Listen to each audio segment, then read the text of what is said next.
ہمارے پاس اس وقت IMF programme ہے، ہم اس سے نکلے نہیں ہیں. ہم نے ان سے یہ بات کی ہے 92% جو ہماری ریونیو کر رہے تھے اور کووڈ 3 آیا اور اس کے بعد کس طرح گر گئے ہیں. ٹیرف ہم نے انکریز کرنا ہے یا انکریمنٹل ٹیکسز جو آپ ہمارے پاس ڈیمانڈ کر رہے ہیں وہ ہمارے پاس اس وقت گنجائش نہیں ہے.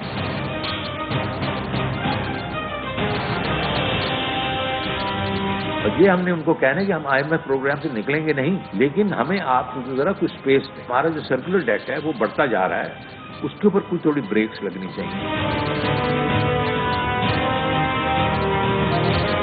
ہم ٹیکس کا انویلپ بڑھائیں گے، ہم انوویٹو طریقوں سے بڑھائیں گے. ہر سال 1-1.5% اگر کرتے جائیں تو 7-8 سال کے بیچ میں ہم 20% پہ چلے جائیں گے. ڈومیسٹک کامرس جو ہے کہ یہاں کے لوگ، ہمارے ریٹیلرز، ہمارے تاجر، ان کی ہم نے زندگی کیسے آسان کرنی ہے. پہلا ہمارا یہ ہوگا کہ ہم بیسیکلی ہم نے اس کو ریونیو کا انویلپ بڑا کرنا ہے.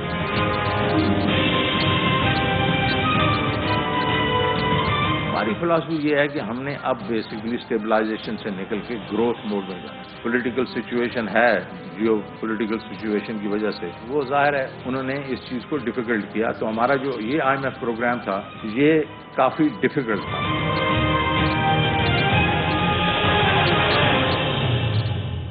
السلام علیکم ناظرین، پروگرام معذرت کے ساتھ میں ہوں شاہد میتلا. موجودہ حکومت کے چوتھے وزیر خزانہ شوکت ترین نے حکومت کے اب تک معیشت کے حوالے سے جتنے بھی اقدامات کیے تھے ان کو ناکافی قرار دیتے ہوئے مسترد کر دیا. انہوں نے 1 مہینہ پہلے ٹی وی انٹرویو میں کہا کہ معیشت کی سمت کا نہیں پتا اور کپتان کو مضبوط ہونا پڑے گا ورنہ کشتی ڈوب جائے گی. اس کا مطلب یہ ہے کہ حکومت کی جانب سے پچھلے 2.5 سال میں جتنے بھی اقدامات کیے گئے ہیں وہ غلط سمت میں لیے گئے ہیں اور ان کی سمت درست نہیں تھی اور وہ معاشی ترقی کے اہداف سے مطابقت نہیں رکھتے تھے. یہ بہت اہم اور سنگین چارج شیٹ ہے جس کا حکومت کو سامنا ہے اپنے ہی چوتھے وزیر خزانہ کی جانب سے. اب شوکت ترین صاحب کوئی 6 نکات قوم کے سامنے رکھ رہے ہیں کہ اگر ان پر امپلیمنٹ کریں گے تو ہم ترقی کر سکتے ہیں. GDP گروتھ کو وہ بڑھانا چاہتے ہیں 4 سے 5%، وہ کہہ رہے ہیں جون 2022 تک ہونی چاہیے ورنہ اللہ ہی حافظ ہے پاکستان کا. دوسرا وہ کہہ رہے ہیں کہ ٹیکس نیٹ میں اضافہ ہونا چاہیے، ٹیکس کی پرسنٹیج کو نہیں بڑھنا چاہیے. تیسری چیز وہ کہہ رہے ہیں کہ بجلی کے نرخوں کو نہیں بڑھانا چاہیے اور IMF کے ساتھ ہم اس کو نیگوشیٹ کریں گے. اگر یہ ہوتا ہے تو ڈومیسٹک جو کنزیومرز ہیں اور جو انڈسٹریل کنزیومرز ہیں ان پر بوجھ پڑے گا اور مہنگائی میں اضافہ ہوگا اور وہ افورڈیبل بھی نہیں ہے. اس کی وجہ سے عوام کی چیخیں نکل جائیں گی. چوتھی چیز وہ یہ کہہ رہے ہیں کہ میثاق معیشت ہونا چاہیے، تمام جماعتوں کو 15 سال کے لیے اکنامک فریم ورک پر اتفاق رائے کرنا چاہیے اور اس سلسلے میں وہ کہہ رہے ہیں کہ تمام پارٹیز کو اپروچ کیا جائے گا. 5ویں چیز وہ کہہ رہے ہیں کہ پولیٹیکل سٹیبلٹی ہونی چاہیے. پولیٹیکل سٹیبلٹی سے ہی ممکن ہے کہ آپ کی معیشت گرو کرے اور آپ کی معیشت میں نمو اسی وقت آتا ہے، سرمایہ کاری اسی وقت آتی ہے جب سیاسی استحکام ہوتا ہے. اس پر بھی بات کریں گے کہ سیاسی استحکام معاشی ترقی کے لیے کتنا ضروری ہے. چھٹی چیز وہ کہہ رہے ہیں کہ IMF کے ساتھ جو شرائط تھی وہ بہت ہی کڑی طے کی گئی تھی. ہم بجلی کے نرخ نہیں بڑھا سکتے، ٹیکس کی پرسنٹیج نہیں بڑھا سکتے اور دیگر جو شرائط تھیں وہ بھی بہت زیادہ کڑی تھی. تو اس کو ری نیگوشیٹ کیا جائے گا.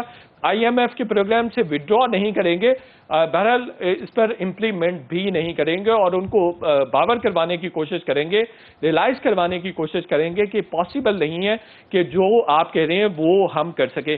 اور ایک اور انٹرسٹنگ چیز یہ ہے کہ جو حکومت کی جانب سے بہت پہلے شروع میں 3 اقدامات کیے گئے تھے، اب تمام اکانومسٹ اس بات پر متفق ہیں کہ اسی کی وجہ سے پاکستان کی معیشت کا بیڑا غرق ہوا ہے. وہ 3 اقدامات اسد عمر صاحب، جن کے بارے میں کہا جاتا تھا کہ یہ معیشت کے آئنسٹائن ہیں اور معیشت کے کوئی اسٹیو جاب ٹائپ آدمی ہے، انہوں نے انٹروڈیوس کروائے تھے. انہوں نے روپی کو ڈی ویلیو کر دیا تھا جس کی وجہ سے پاکستان کے قرضوں میں اضافہ ہو گیا. پھر انہوں نے 13.25% جو انٹرسٹ ریٹ تھا اس کو کر دیا جس کی وجہ سے آپ کی اکنامک گروتھ بالکل رک کر رہ گئی. کوئی انڈسٹری قرضہ لینے کے لیے تیار نہیں تھی، جو ڈومیسٹک یوزر تھے SMEs تھے وہ قرضہ لینے کے لیے تیار نہیں تھے. اس کی وجہ سے بھی پاکستان کی اکانومی کو خاصا نقصان ہوا. تیسری چیز جو اسد عمر صاحب نے انٹروڈیوس کروائی وہ امپورٹ کو کانٹریکٹ کر دیا جس کی وجہ سے پوری کی پوری اکانومی آپ کی کانٹریکٹ ہو گئی. اس کی وجہ سے بھی آج تک پاکستان خمیازہ بھگتتا ہے. اچھا، یہ تمام جو فارمولا اور 6 نکاتی فارمولا شوکت ترین صاحب انٹروڈیوس کروا رہے ہیں یہ بالکل ویسا ہی ہے جو اسحاق ڈار صاحب کا ماڈل تھا. تو یہ بہت اہم بات ہے, یہ سیم ماڈل ہے, اس پر بھی بات کریں گے. ہمارے ساتھ بہت ہی سیزنڈ اور بہت ہی نامور اکانومسٹ موجود ہیں. ڈاکٹر اشفاق حسن صاحب ہمارے ساتھ موجود ہیں. ڈاکٹر فاروق سلیم صاحب ماہر معیشت ہیں, کسی تعارف کے محتاج نہیں ہیں. ڈاکٹر سلمان شاہ صاحب سابق وزیر خزانہ اور پنجاب میں ایڈوائزر بھی ہیں فائنانس پر, اور اس کے علاوہ ڈاکٹر عابد سلیحری صاحب اکانومسٹ ہیں اور ایک تھنک ٹینک کو بھی رن کرتے ہیں. سب سے پہلے ڈاکٹر اشفاق صاحب آپ سے شروع کر لیتا ہوں. حکومت کے تمام اقدامات جو 2.5 سالوں میں معیشت کے حوالے سے کیے گئے ہیں, شوکت ترین صاحب نے ان کو ایک طرح سے غلط قرار دے دیا ہے, تو اب کیا وہ زیرو سے سٹارٹ کریں گے تمام چیزوں کو؟ پہلے تو میں اللہ کا شکر ادا کروں گا کہ اللہ نے میری پوزیشن کو ونڈیکیٹ کیا.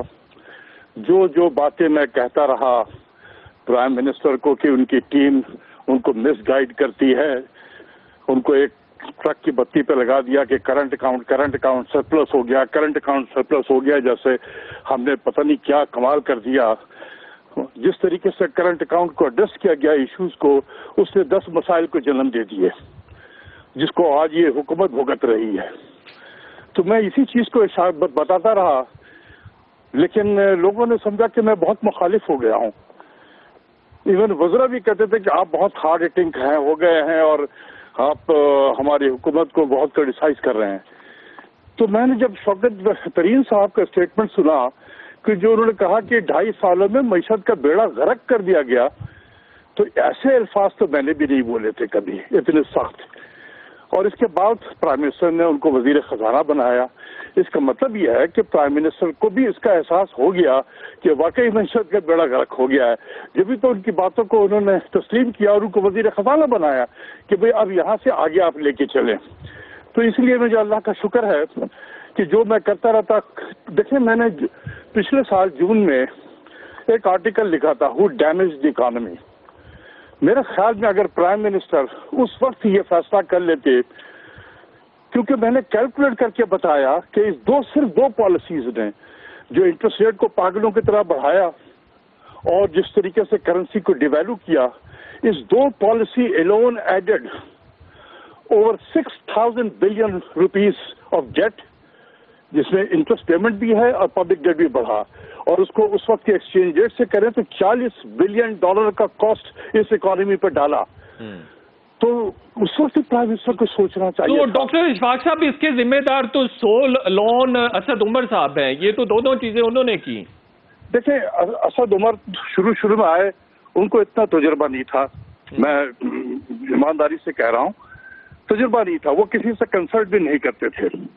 زیادہ تر جو کنسلٹ کرتے تھے وہ جو کراچی میں بیٹھے ہوئے بچے ہیں جو انویسٹمنٹ ہاؤسز میں رپورٹنگ کرتے رہتے ہیں, لکھتے رہتے ہیں, ان کے ساتھ وہ کنسلٹ کرتے تھے. لیکن اصل میں ہوا یہ تھا کہ آئی ایم ایف نے ان کو ایک لسٹ پکڑا دیا جس کو ہم کہتے ہیں پرائر ایکشن, کہ آئی ایم ایف کے پروگرام میں جانے سے کے لیے شروع کرنے سے پہلے آپ کو یہ اقدامات کرنے ہوں گے. وہ پرائر ایکشن تھا جس نے تباہی پھیری. تو وہیں سے شروع ہوا یہ پرائر ایکشنز کی امپلیمنٹیشن, جس میں ایکسچینج ریٹ کو بڑھانا, ڈیویلو کرنا, انٹرسٹ ریٹ کو بڑھانا. یہ سلسلہ چلتے بالکل آسمان پہ جب انٹرسٹ ریٹ پہنچا 13.25% پہ اور ایکسچینج ریٹ ہمارا 166 پہ چلا گیا بائی مارچ, تو اس وقت اس کے پاس جا کے تھوڑا اتنا پریشر پڑا حکومت کے وقت پہ, ہم جیسے لوگوں نے کہ یہ انٹرسٹ ریٹ کے حوالے سے اتنا بولنا شروع کیا کہ, اور پھر انہوں نے ہاٹ منی کا بھی ایک وہ راستہ کھول دیا تھا, تو جس کی وجہ سے حکومت پریشر میں آ گئی تھی. اور لیکن ہوا یہ تھا کہ پینڈیمک آ گیا. پینڈیمک کے بعد pandemic was a blessing in disguise for us. جی, آپ بہت جو آئی ایم ایف کے پروگرام کی ہرا کاری اب تک چلتی رہتی, اس سے ہم بچ گئے. بالکل, کیونکہ تقریباً سال کے قریب 10-11 مہینے آئی ایم ایف کا پروگرام سسپینڈ رہا, اور اس کی وجہ سے یہ بجلی گیس کی قیمتیں جو ہیں بڑھنا اور انٹرسٹ ریٹ کا بڑھنا اور ایکسچینج ریٹ کا فردر ڈپریشیٹ ہونا, یہ بچت ہو گئی. تو یہ بڑا بلیسنگ ان ڈسگائز تھا ہمارے لیے پینڈیمک. لوگ حیران ہوں گے لیکن میں آپ کو بتاؤں کہ ہمیں بہت بینیفٹ ہوا ہے. بہت بینیفٹ ہوا. ٹھیک ہے, میں دوبارہ آپ کی طرف آتا ہوں. ڈاکٹر اشفاق صاحب, دوبارہ آپ کی طرف آتا ہوں, اس کے بینیفٹس بھی سنیں گے. ڈاکٹر فاروق سلیم صاحب, اسد عمر صاحب کو اگر معیشت کا بالکل پتہ نہیں تھا, وزیر خزانہ ان کو کس نے بنایا, اور پھر جو ڈیمیج ہوا ہے, کوئی سوال پوچھنے والا ہوگا, کوئی آنسریبل ہے پھر؟ دیکھیے, اسد عمر صاحب کے بارے میں تو ہمیں پچھلے 2 سال سے یہ بتایا جا رہا تھا کہ وہ معیشت کے آئنسٹائن ہیں. وہ 90 دن کے اندر جب پاور میں آئیں گے تو معیشت کی سمت جو ہے وہ درست کر دیں گے.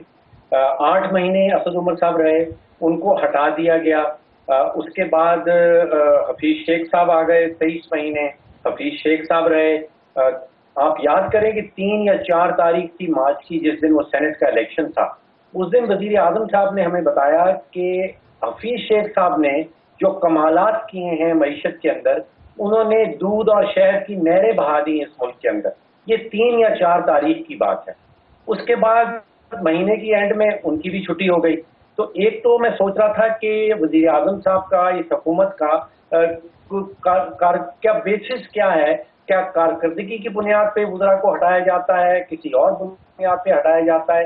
کیونکہ آپ اگر 25 دن پہلے 20 دن پہلے اتنی تعریفیں کر رہے ہیں, تعریفوں کے پل باندھے جا رہے ہیں, پھر اچانک ان کی چھٹی ہو جاتی ہے, تو کارکردگی تو بنیاد نہیں تھی, کچھ اور بنیاد ہو. پھر 18 دن کے لیے شاید رہے ہمارے حماد حیدر صاحب, اور پھر شوکت ترین صاحب آ گئے. اب مجھے شاہد صاحب جو پریس کانفرنس میں نے سنی دیکھی شوکت ترین صاحب کی, اس میں مجھے لگ رہا یہ تھا کہ شاید وہ کسی کے ساتھ بھی ایک پیج پہ نہیں ہے. جب ان سے, آپ یاد کریں, ان سے نیب کے بارے میں پوچھا گیا تو انہوں نے ایک ٹرم استعمال کی کہ اسٹاپ ڈگنگ, کہ آپ اب اس معاملے پہ اور نہ جائیں, موو فارورڈ, آپ آگے جائیں, پرانے پیچھے جو ہو گیا اس کو بھول جائیں. اب وزیر اعظم صاحب جو ہیں وہ تو کہتے ہیں کہ ہم نے مکمل احتساب کرنا ہے, نواز شریف صاحب کا بھی کرنا ہے, زرداری صاحب کا بھی کرنا ہے. تو شاید وزیر خزانہ صاحب اور وزیر اعظم صاحب ایک پیج پہ نہیں ہیں. پھر وہ یہ کہتے ہیں کہ IMF کی جو شرائط ہم نے منظور کی ہیں, جس میں ٹیکس بڑھانا ہے, جس میں بجلی کی قیمت بڑھانا ہے, جس میں اسٹیٹ بینک کو آزادی اور اٹانومی دینی ہے, وہ اس سے بھی اگری نہیں کرتے. اس کا مطلب کہ وزیر خزانہ صاحب جو ہیں وہ IMF کے ساتھ بھی ایک پیج کے اوپر نہیں ہیں. پھر انہوں نے کہا کہ پچھلے 32 مہینے میں جتنا کچھ بھی ہوا ہے معیشت کے حوالے سے, وہ سارا کا سارا غلط ہوا.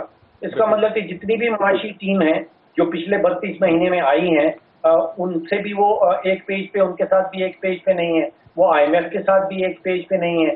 پھر انہوں نے کہا کہ ہم ایک جال بچھانا چاہتے ہیں ویئر ہاؤسز کا, یہ ان کا نسخہ تھا مہنگائی کو کم کرنے کا. اب آئی نو کہ گورنمنٹ آف پنجاب نے ورلڈ بینک کے ساتھ ایک معاہدہ کیا ہوا ہے کہ جو ایگزسٹنگ ویئر ہاؤسز ہیں پاسکو وغیرہ کے, ان کو بھی ختم کر دیا جائے گا. تو پھر وزیر خزانہ صاحب مجھے محسوس ہوا تو ابھی بھی. اچھا ڈاکٹر فاروق سلیم صاحب بریفلی رپلائی کیجئے کہ کنفیوژن نظر آتی ہے یا آپ کو نیا فارمولا انٹروڈیوس ہوتا نظر آ رہا ہے؟ دیکھیے, مکمل طور پہ کنفیوژن نظر آتی ہے, ابھی بہت ہی غیر یقینی کی فضا نظر آتی ہے. اور قسمتی سے ہمیں جو کچھ پڑھایا گیا ہے کہ جب غیر یقینی کی فضا ہوگی, کنفیوژن ہوگا, تو پھر سرمایہ کار سرمایہ نہیں لائے گا. بالکل ٹھیک ہو گیا. ڈاکٹر سلمان شاہ صاحب, آپ کو کیا کنفیوژن نظر آ رہی ہے یا ایک نئے فارمولے کے تحت چیزیں بہتر ہوتی نظر آ رہی ہیں؟ اور یہ بھی بتائیے, چونکہ آپ پنجاب میں ایڈوائزرشپ پر بھی رہے ہیں, تو کیا چیزیں معیشت کے حوالے سے درست نہیں ہوتی رہی ہیں پچھلے 2.5 سال میں؟ دیکھیں, ایک تو یہ ہے کہ یہ ایک پولیٹیکل اکانومی ہے اور ہر بندہ جو ہے اس میں پالیٹکس کھیلتا ہے, تو یہ ایک نارمل چیز ہے. اور جو شوکت ترین کے اسپوکس پرسن بن گئے ہیں کہ انہوں نے یہ کہا اور وہ کہا, اس میں بھی خاصی جس میں کہنا چاہیے کہ انہوں نے وہ ایگزیکٹلی وہ باتیں نہیں کہیں جیسے وہ ایکسپلین کی جا رہی ہیں. یس, شوکت ترین نے یہ ضرور کہا ہے کہ IMF پروگرام کی وجہ سے بہت پاکستان کے عوام کے اوپر بہت مشکلیں آئیں, اور یہ حقیقت ہے, اس سے کوئی ڈینائی نہیں کر سکتا کہ وہ ایک بڑا مشکل پروگرام تھا جو انہوں نے بتایا ہے کہ مشکل پروگرام ہے. ایٹ دا سیم ٹائم وہ یہ بھی کہہ رہے ہیں کہ یہ پروگرام آگے چلے گا اور وہ IMF سے وڈرا نہیں کر رہے. اب جب بھی وہ اگر انہوں نے کوئی فرینک باتیں کی ہیں اس کا یہ مطلب نہیں ہے کہ ان کو اتنا اسٹریچ کیا جائے کہ ایک کنفیوژن اپنے ذہن میں جو ہے وہ پورے ملک پہ پھیلا دی جائے. تو نہیں ڈاکٹر سلمان صاحب یہ بات تو دیکھیے ہم وہ کنفیوژن ان کے بیانات کو لے کر نہیں پھیلا رہے بلکہ ان کے بیانات سے تو ہمیں لگتا ہے ٹو سم ایکسٹینٹ کلیئرٹی آئی ہے. دیکھیں انہوں نے بہت ساری باتیں ایسی کی ہیں جو پچھلے کچھ عرصے میں آپ جیسے اکانومسٹ کر رہے تھے وہ ساری باتیں انہوں نے کر دی. آپ یہ سوائے ڈاکٹر اشفاق کے اور کوئی نہیں کر رہا تھا, تو یہ ڈسٹنکشن تو صرف ڈاکٹر اشفاق کے پاس ہے کہ وہ اس کے خلاف تھے. باقی پاکستان کا کوئی اکانومسٹ نہیں تھا جس نے یہ نہیں کہا کہ ہمیں IMF کے پاس جانا ہے, اس کے علاوہ کوئی گزارا نہیں ہے.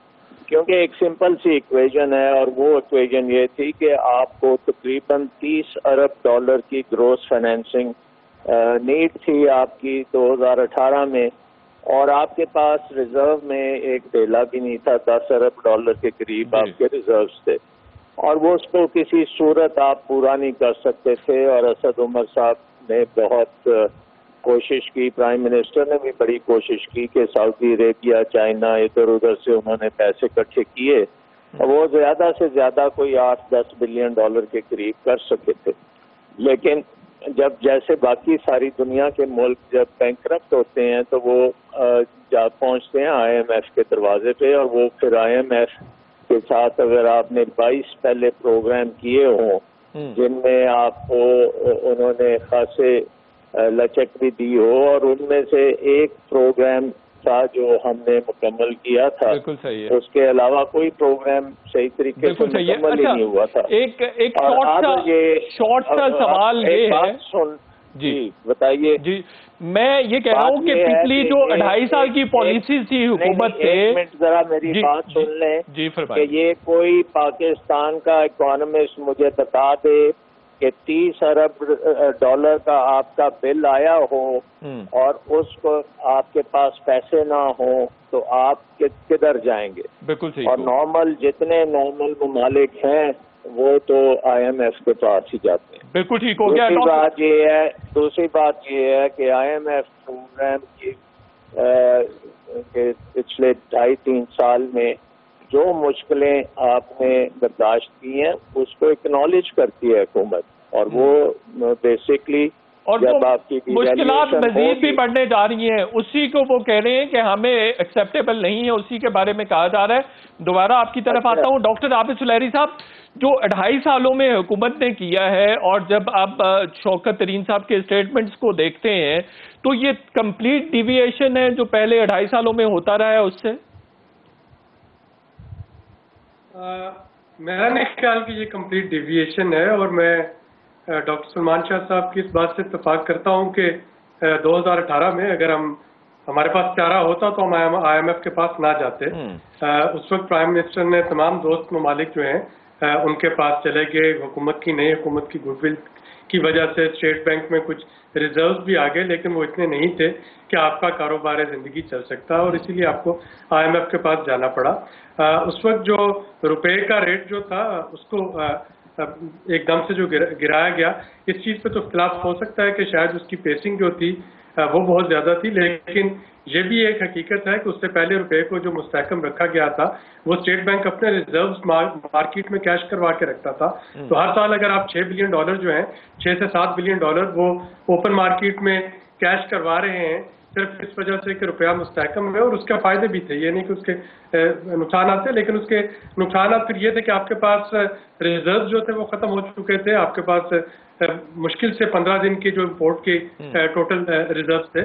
تو جب بھی ہم اکانومی کو دیکھتے ہیں تو اس کو اس کے کانٹیکسٹ میں دیکھنا ہوتا ہے کہ اس وقت کے معروضی حالات کیا تھے اور آج جو چیزیں ہیں وہ کس نہج پہ جا رہی ہیں. شوکت ترین صاحب کی میں اس بات سے اتفاق کرتا ہوں کہ بجلی کا ٹیرف بڑھانا ہی صرف اس کا انرجی سرکل ڈیٹ کے مسئلے کا حل نہیں ہے.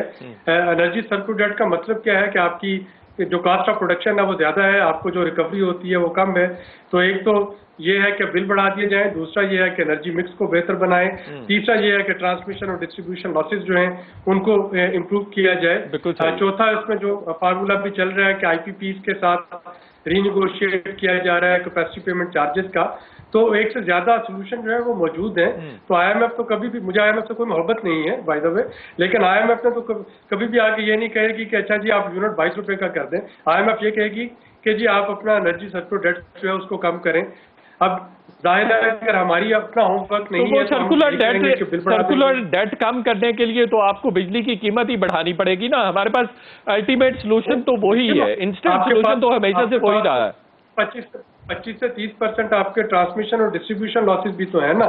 اگر آپ ان کو کنٹرول کرتے ہیں, اگر آپ اپنا انرجی مکس جو ہے وہ بہتر کر لیتے ہیں, اگر جو IPPs کے ساتھ ریگوشیٹ کیا جا رہا ہے اور ان کے کیپیسٹی پیمنٹ چارجز کو نیچے لانے کی بات کی جا رہی ہے, تو بہت سے ایسے آپشن جو ہے وہ موجود ہیں.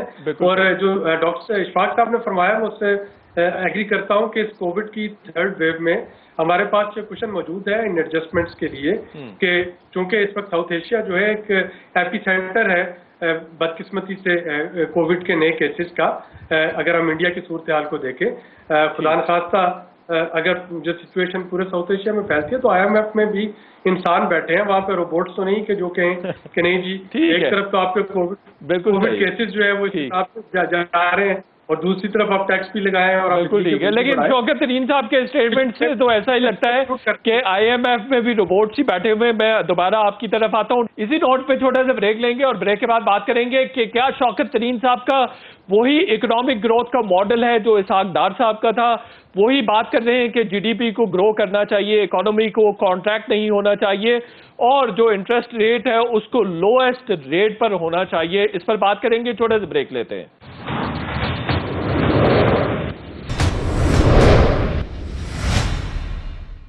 ویلکم بیک ناظرین. ڈاکٹر اشفاق حسن صاحب, سیاسی استحکام معاشی ترقی کے لیے کتنا ضروری ہے, کتنا اہم ہے؟ دیکھیں بات یہ ہے کہ ہم جیسے ترقی پذیر ملک جو ہیں, we are carrying a large baggage of unemployed people, we are carrying a large baggage of poverty stricken people. تو گرو کرنا ہماری معیشت کو تیزی سے, یہ ہماری کمپلشن ہے, یہ چوائس نہیں, یہ کمپلشن ہے, یہ مجبوری ہے, تو ہمیں یہ کرنا پڑے گا. اب IMF کے پروگرام میں رہتے ہوئے یہ چیزیں حاصل نہیں ہو سکتی. اس کی وجہ یہ ہے کہ جو IMF کے پروگرام کا جو ڈیزائن ہے وہ فالٹی ڈیزائن ہے. IMF انسٹیٹیوشن کو کبھی میں نے کرٹیسائز نہیں کیا. IMF as a institution is a great institution, لیکن ان کا جو 1980 کا جو ونٹیج جو ہے اسٹیبلائزیشن پروگرام, یہ گھس پڑ گیا ہے. وہی میڈیسن, ہر درد کی ایک ہی دوا ہے وہاں پر. دوسری چیز یہ ہے کہ اب ایک یہ ہے کہ چونکہ گروتھ کو بڑھانا ہے ہم نے, تو گروتھ بڑھانے کے لیے پالیسیز چاہیے ہوتے ہیں. لیکن میں دیکھ رہا ہوں, آج میرے نوٹس میں لایا گیا, اس لیے میں بتانا چاہتا ہوں, میں نام لے کے کہوں گا, مجھے کوئی ڈر نہیں ہے کہ وقار مسعود صاحب یہ کام ہرگز نہ کریں. وقار مسعود صاحب یہ ہرگز کام نہ کریں کہ آپ پاکستان بیورو آف اسٹیٹسٹکس کو پریشر میں لائیں کہ گروتھ کے ایسے نمبر لاؤ. یہ دار صاحب کے زمانے میں آج ہی کرتے رہے تھے, آپ وہی ریپیٹ کرنا چاہتے ہیں اس حکومت وقت کے لیے. میں سلمان شاہ سے بھی کہوں گا, آپ سلیری سے بھی کہوں گا کہ اس شخص کے ہاتھ کو روکے اس کام کو, یہ حکومت کو زیادہ بدنام کریں گے. آج بھی لوگ اسحاق ڈار صاحب کو اسی نام سے یاد کرتے ہیں, اور یہی لوگ پیچھے ہوتے تھے, آج یہی کام آج پھر ہو رہا ہے. تو یہ کام نہ کیا کریں. گروتھ کو بڑھانا ہم سب کی خواہش ہے, اس کے لیے پالیسیز چاہیے. شوکت ترین برنگ دی پالیسی, ہم سب ان کو سپورٹ کریں گے. بالکل ٹھیک ہو گیا, بالکل ٹھیک ہو گیا. ڈاکٹر فاروق سلیم صاحب, کون سی ایسی پالیسیز ہیں جو 5% گروتھ کا جو مارجن ہے اس کو میٹ کر سکے؟ دیکھیے, گروتھ کے 3 طریقے ہیں جو اکنامکس میں پڑھائے جاتے ہیں, جو عمل ہم دیکھتے ہیں ملکوں کے اندر. پہلا طریقہ تو یہ ہے کہ سرمایہ کاری بڑھ جائے, چاہے وہ ہمارے ملک کے اندر کے سرمایہ کار ہوں یا وہ بیرونی سرمایہ کار آئیں اور پاکستان میں پیسہ لگائیں, جس سے گروتھ ہوگی. دوسرا طریقہ یہ ہے کہ کوئی بہت میجر قسم کی ٹیکنالوجیکل ایڈوانسمنٹ آ جائے, کوئی نئی ٹیکنالوجی آ جائے, تو وہ تو ہونے والا ابھی نہیں ہے. یا بے شمار سکلڈ ہوئے ہمارے پاس جو ہیومن ریسورسز ہیں, جو ہماری لیبر ہے, وہ اچانک کہیں سکلڈ ہو جائے. تو معاملہ بچتا ہے سرمایہ کاری کے اوپر, یعنی کہ انویسٹمنٹ کے اوپر. اب مجھے پرابلم یہ نظر آتا ہے کہ ایک بنیادی نقطہ جو معیشت کے اندر ہوتا ہے وہ یہ ہے کہ جس ملک میں سیاسی عدم استحکام ہوگا وہاں پہ معاشی استحکام نہیں آ پاتا. تو یہاں پہ شوکت ترین صاحب نے 2 یا 3 بڑے اچھے کام کیے ہیں، اچھی باتیں کی ہیں ابھی تک تو، کہ انہوں نے کہا کہ میں پی ایم ایل این کے پاس بھی جاؤں گا، میں پیپلز پارٹی کے پاس بھی جاؤں گا، اور میں کوئی منیمم سا اکنامک ایجنڈا جو ہے وہ ان کے ساتھ سیٹل کروں گا۔ تیسرا یہ ہے کہ ان کے پاس ٹیم ابھی نہیں ہے، ابھی ٹیم بنائیں گے یہ بیٹھ کے۔ اور چوتھا یہ ہے کہ ابھی تک انہوں نے کوئی حکمت عملی ہم سے شیئر نہیں کی، ہمیں نہیں بتائی۔ دیکھیے یہ وزارت خزانہ ہے، 22 کروڑ کا یہ ملک ہے، یہ کوئی وہ کہہ رہے ہیں پبلک سپینڈنگ کو بڑھا رہے ہیں، ڈیولپمنٹ بجٹ کو بڑھا دیں گے، اور پھر پبلک سپینڈنگ جب بڑھے گی تو اس سے گروتھ تو آٹومیٹکلی بڑھ جائے گی نا۔ شاہد صاحب وہ پبلک سپینڈنگ بڑھانے کے لیے آپ کو پیسہ چاہیے نا، اگر تجوری میں پیسہ ہوگا تو آپ خرچ کریں گے نا، تو وہ پیسہ نہیں ہے۔ ٹھیک ہو گیا۔ ڈاکٹر سلمان شاہ صاحب، آپ کو شوکت ترین صاحب کے پاس کوئی تجاویز، کوئی پروپوزل یا کوئی ماڈل جس کے بارے میں انہوں نے بات کی ہے اور 6 نکاتی ایک طرح سے ماڈل دیا ہے، وہ ماڈل آپ کو اپلیکیبل نظر آتا ہے؟ اس سے گروتھ بڑھ سکے گی؟